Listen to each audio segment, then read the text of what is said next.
Hey everyone, welcome back to FPL Fran. Today's video is going to be the Game Week 28 cheat sheet, and we're going to be looking ahead towards a huge double game week here with Bournemouth, just because of course you have a triple captaincy opportunity with Lanky, but also just amazing fixtures with the Sheffield United at home, Luton at home double that you have. We also have an opportunity to invest into Luton players, because if you, let's say, are pursuing a free at 34 strategy, or you don't have a free hit, it does make sense to move into Luton players who of course would cover you quite well for Game Week 29 as well. So that's one thing to think about. As far as the sort of movements here, you'll also recognize that a lot of the movements are inspired by the double game week. This is simply because we do value a lot double game weeks, and I think it's okay sometimes to justify a hit for a double game week player, and particularly if you have injuries, it makes even more sense. As far as the midfield, what we have here is Barkley getting a rise. He is of course one of the cheaper midfielders in the game, and he has a double but also plays on Game Week 29. So I think one of the best players in terms of just pure appearance points, but also someone who of course has been quite quintessential to this Luton team, and if you've been watching him play this season, has played up to relatively decent expectations. Now of course the concern once again is the underlying stats that we can see for this season. It's not great.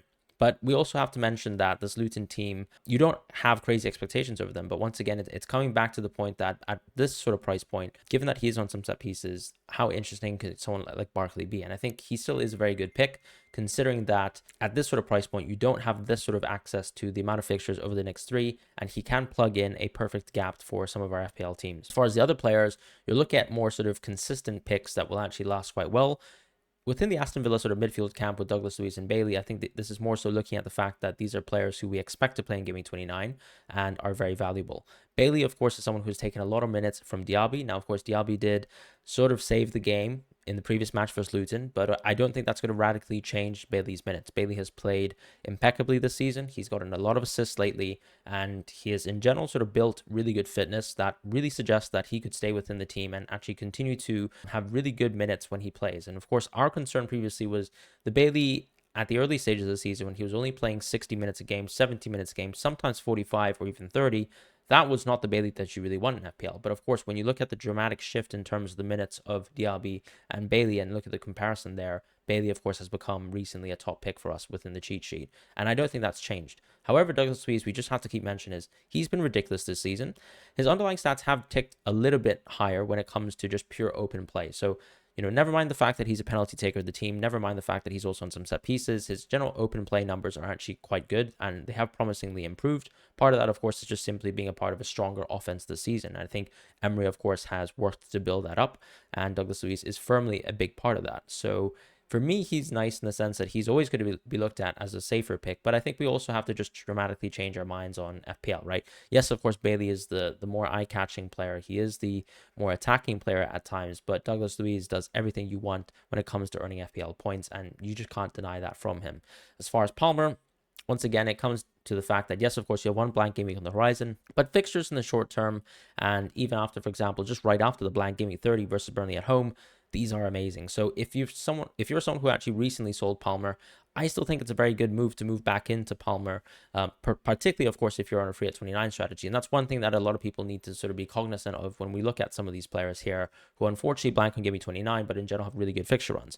On the contrary, for example, someone like Foden, who I still have as a yellow tier player in the cheat sheet later down, a lot of people will be asking, why is Foden so low down? I think part of that is because still you have a Liverpool fixture, still you have an Arsenal fixture, and still you have an Aston Villa fixture outside of the blank. So that's for me what changes my mind on Foden, despite the fact that he's basically an incredible player still.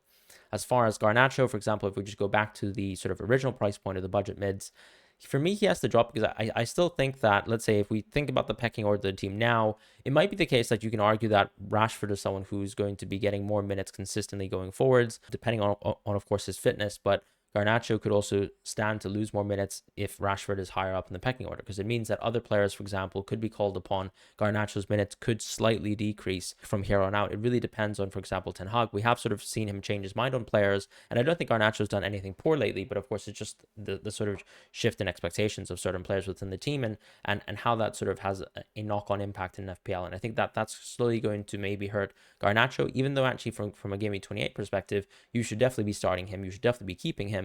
But of course, he's one to look at where if you want to consider selling him in Game Week 29 for some of the other cheaper picks, that's actually an option.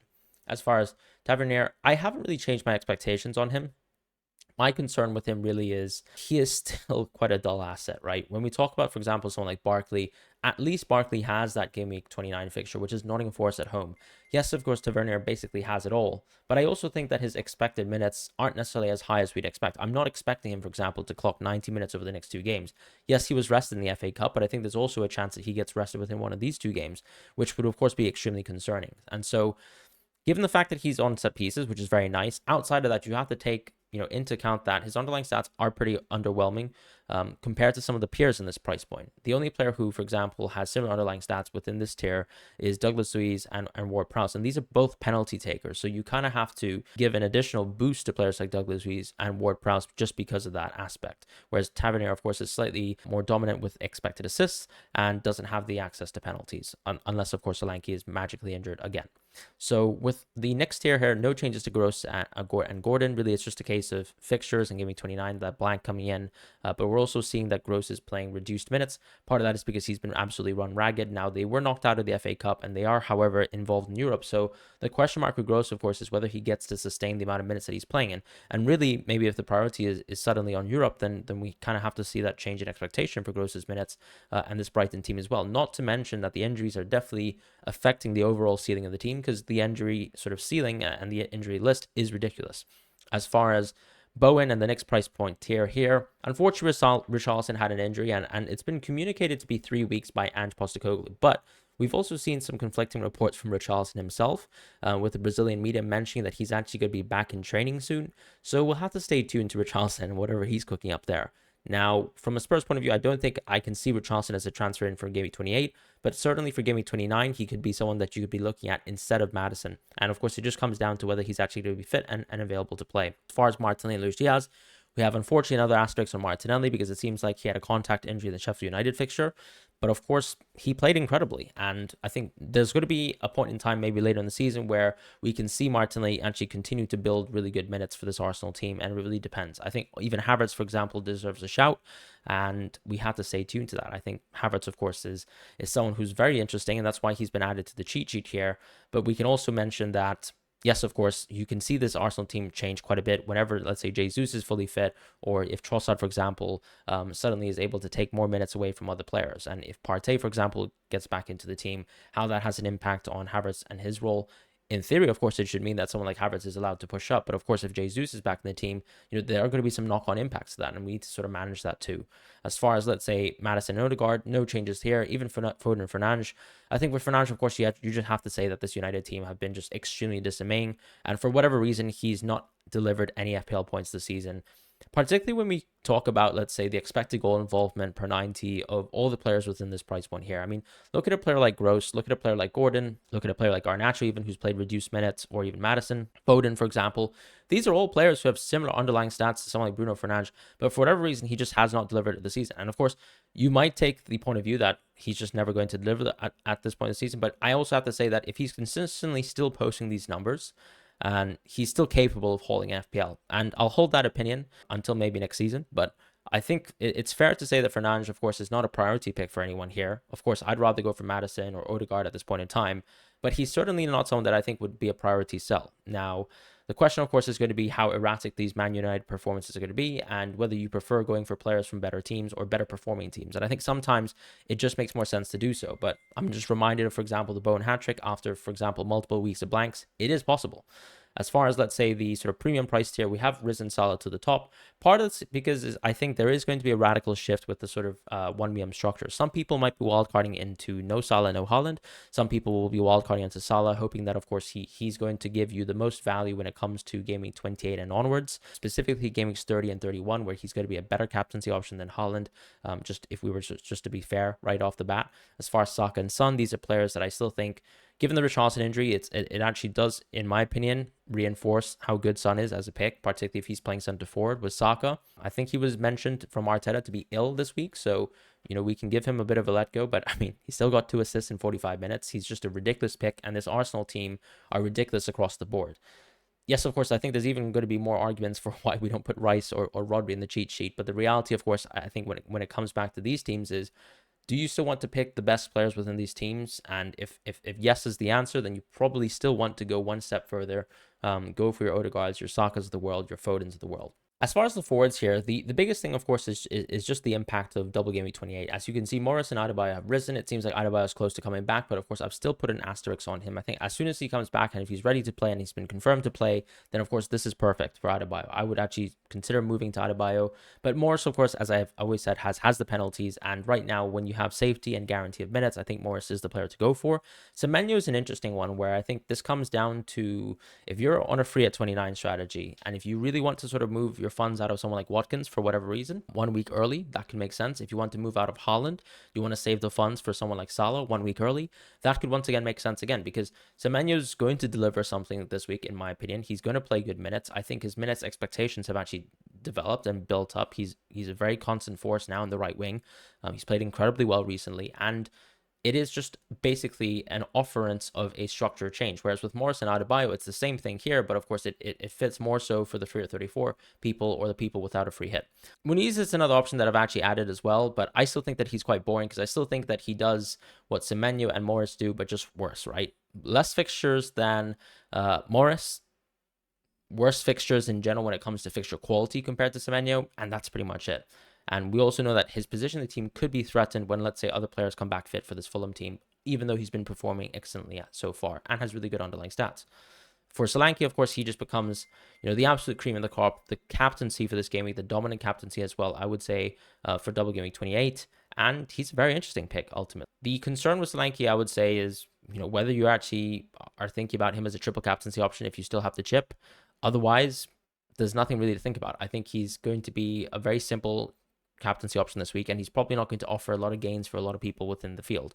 We have around 50% of Solanke owners, and a lot of people are going to be scurrying to move Solanke in their teams, and that's completely normal. With the sort of next tier, though, we have Isaac and Darwin sort of re-escalating within the cheat sheet. We also have Jesus dropping. Part of the reason why Jesus drops, of course, is that unfortunately you've also missed some of the best fixtures recently for Arsenal. But also I think his position in the team right now is a little bit fragile in the sense that the team has played so well with him out.